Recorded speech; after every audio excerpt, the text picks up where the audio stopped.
अस्सलाम वालेकुम dear student, welcome to online classes. तो आज हमने डिस्कस करना है केएमपी एल्गोरिदम को। केएमपी एल्गोरिदम भी स्ट्रिंग मैचिंग एल्गोरिदम है जिसके अंदर हम कंपैरिजन करेंगे या फाइंड आउट करेंगे कि हमारा जो गिवन पैटर्न है वो टेक्स्ट के अंदर मैच होता है या नहीं होता और कहाँ कहाँ पे मैच होता है। सिंपल नैव स्ट्रिंग मैचिंग एल्गोरिदम के अंदर हमें एक प्रॉब्लम आती है कि हमारी जो रिपीटिशन है कंपैरिजन की वो बहुत ज़्यादा होती है। इसके अंदर आप देखेंगे कि हमें बार बार सेम नंबर ऑफ जो पैटर्न है उसको बार बार हमें कंपैरिजन नहीं करना पड़ता, जिसके लिए हम यहाँ पे क्या यूज़ करते हैं, प्रीफिक्स फंक्शन को यूज़ करते हैं। तो वो प्रीफिक्स फंक्शन दरअसल हमें हेल्प करता है कि हम दोबारा बिल्कुल इनिशियल से स्टार्ट लें। हम जंप करते हैं उस प्रीफिक्स फंक्शन को यूज़ करते हुए, यानी पाई की वैल्यू को यूज़ करते हुए हम वहाँ से स्टार्ट करते हैं जहाँ से ऑलरेडी नंबर ऑफ जो उस पैटर्न में पहले से मौजूद करेक्टर्स हैं वो मैच है, और उससे आगे हम क्या करते हैं, स्टार्ट करते हैं। तो एक एग्जांपल देखते हैं जिससे आपको ये चीज़ें क्या होंगी, क्लियर होंगी। तो सबसे पहले तो हम क्या करेंगे कि हम पाई की वैल्यू, जो मैं कह रहा था कि हम पाई की वैल्यू हम कैलकुलेट करते हैं प्रीफिक्स फंक्शन से। तो वो वैल्यू कैसे कैलकुलेट करते हैं उसको समझने की कोशिश करते हैं। तो उसको समझने के लिए हम कोई ना कोई एक एग्जांपल लेते हैं। जैसे एग्जांपल यहाँ पे गिवन है हमारे पास ए बी यानी यहाँ पे मैं खुद से लिख लूँ ताकि आपको बेहतर समझ आए। ए बी ए सी और ए, ठीक है। अगर आप ये नंबर ऑफ करेक्टर्स देखें तो ये टोटल नंबर ऑफ करेक्टर्स जो हैं वो 7 टोटल नंबर ऑफ करेक्टर्स हैं। अगर आप मैं इनकी पाई की वैल्यू लिखूं तो मुझे क्या करना है कि जिस भी करेक्टर की पाई की वैल्यू लिखनी है, अब नीचे मैं पाई की वैल्यू लिखूंगा तो मैं देखूंगा कि वो प्रीफिक्स में जो है वो सेम रिपीट हो रहा है या नहीं। तो अगर ए से पहले देखें तो ए से पहले कोई करेक्टर मौजूद ही नहीं है तो आप क्या कर देंगे, ज़ीरो पुट कर देंगे। बी से पहले मौजूद ए है और बी आपस में मैच नहीं होते तो आपने क्या करना है, यहाँ भी ज़ीरो पुट कर देना है। अगर आप इस ए को देखें तो ये ए रिपीट हो रहा है, यानी सेम है पहले ए की तरह, यानी पहला जो करेक्टर है उसके साथ ये मैच होता है। तो इसकी जगह मैं क्या लिखूँगा, 1।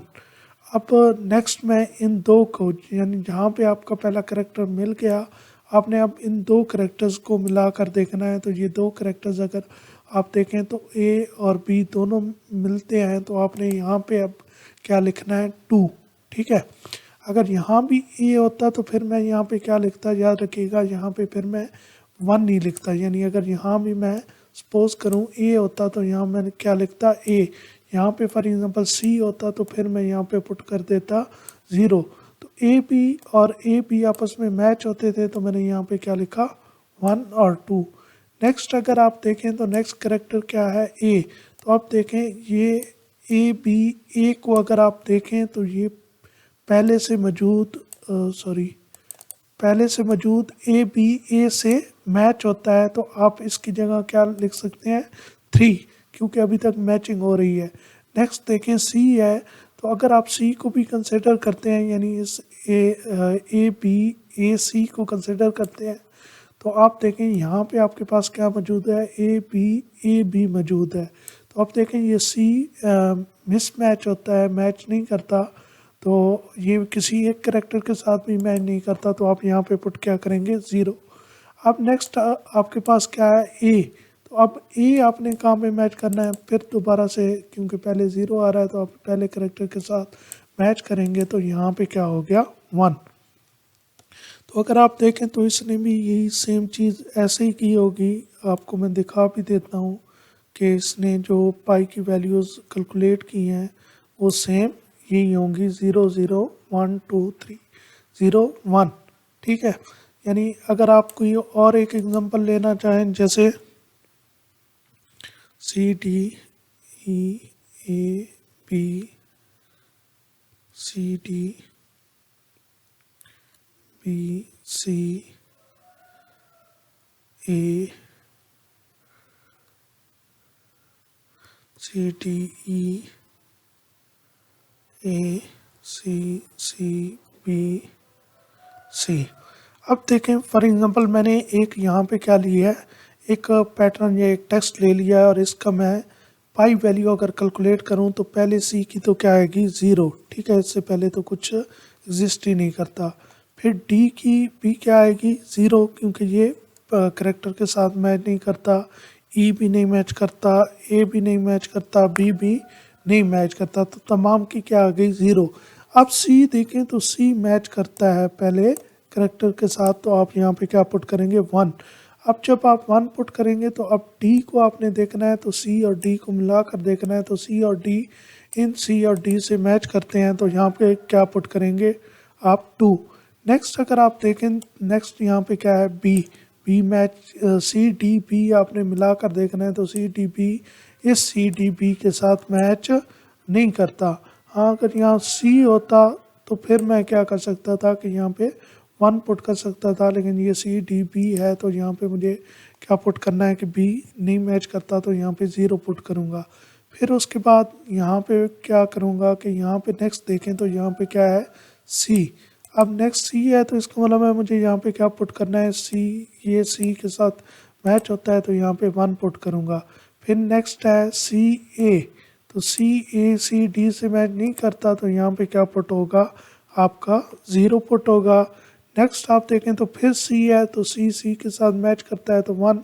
नेक्स्ट सी डी है और इधर भी सी डी है, तो यहाँ पे क्या आ जाएगा 2। नेक्स्ट अगर आप देखें तो यहाँ पे सी डी ई बन रहा है और यहाँ भी सी डी ई सेम पड़ा है, तो आपका पाई की वैल्यू जो प्रीफिक्स वैल्यू है वो क्या बनेगी 3।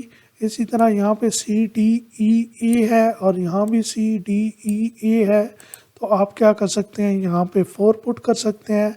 और नेक्स्ट आप देखें तो फिर सी है, तो यहाँ पे सी 1 आ गया, नेक्स्ट 1 आ गया, नेक्स्ट आपका 0 आ गया और नेक्स्ट आपका क्या आ गया 1 आ गया, ठीक है।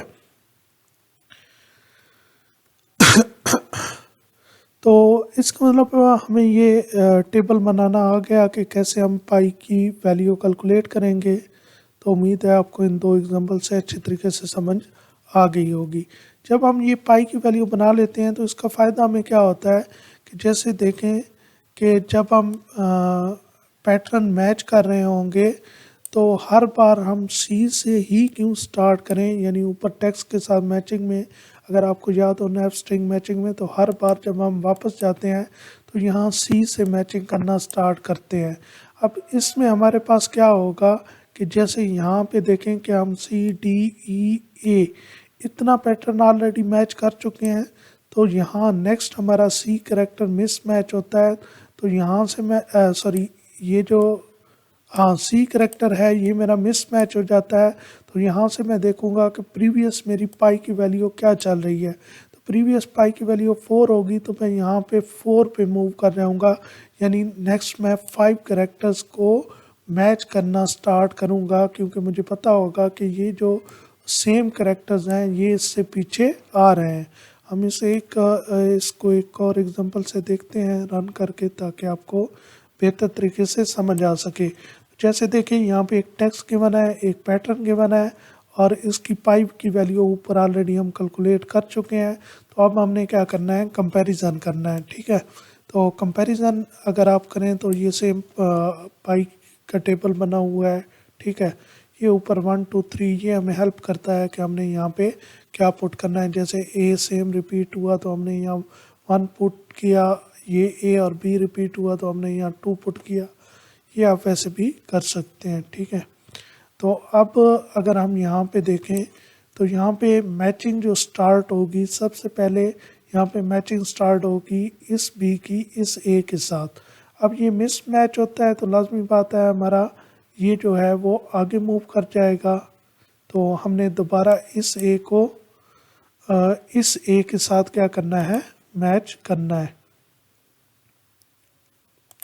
यानी अब जब ये मिस मैच होगा तो नेक्स्ट हम किसको इसको इसके साथ मैच करेंगे। तो जैसे ही अगर ये जैसे यहाँ पे आप देख रहे हैं कि ये मैच होता है, तो जैसे ही ये मैच होगा तो फिर हमें क्या करना है, इधर यानी आई पी नेक्स्ट मूव कर देना है। और फॉर एग्जांपल ये जे है तो जे भी आपका नेक्स्ट मूव हो जाएगा और इन दो को आपस में आप मैच करेंगे।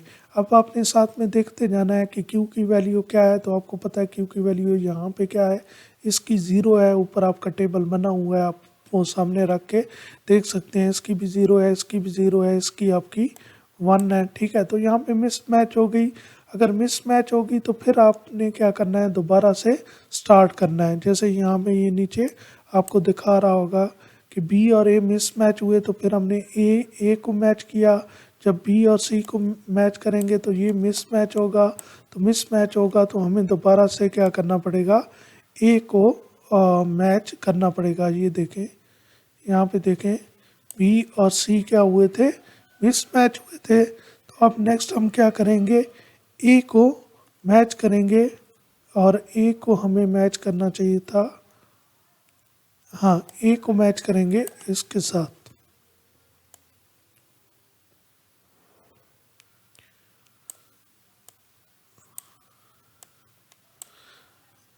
ये हमारा ए मैच होगा फिर बी के साथ। तो देखें अब ये भी मिसमैच है तो फिर हमने क्या करना है, आगे मूव कर जाना है। दोनों साइड पे हम इस ए को इस ए के साथ मैच करेंगे। तो ये देखें हमने इस ए को इस ए के साथ मैच किया, फिर इस बी को इस बी के साथ मैच किया, इस ए को इस ए के साथ मैच किया और इस बी को इस बी के साथ मैच किया। तो आपकी ये जो क्यू की वैल्यू है ये भी अपडेट होती जाएगी। जब जब मैचिंग होती रहेगी ये भी मैच होता है। यहाँ पे जाके क्या होती है, मिस मैच होती है। तो क्यू की वैल्यू पहले मैच हुआ तो क्या हो जाएगी, 1 2 3 4 5 5 हो जाएगी क्यू की वैल्यू। 1 2 3 4 5। ये देखिए यहाँ तक मैचिंग हो गई। तो क्यू की वैल्यू क्या है आपकी 5 है। ठीक है, अब जैसे ही यहाँ पे देखें कि यहाँ पे मिस मैच हुआ, तो नॉर्मली अगर नैप स्ट्रिंग मैचिंग में देखें तो अगर ये मिस मैच होता था तो फिर मुझे क्या करना होता कि मैं यहाँ से दोबारा मैचिंग स्टार्ट करता, यहाँ से यानी यहाँ से मुझे मेरी मैचिंग क्या होती, दोबारा स्टार्ट होती। लेकिन क्योंकि हम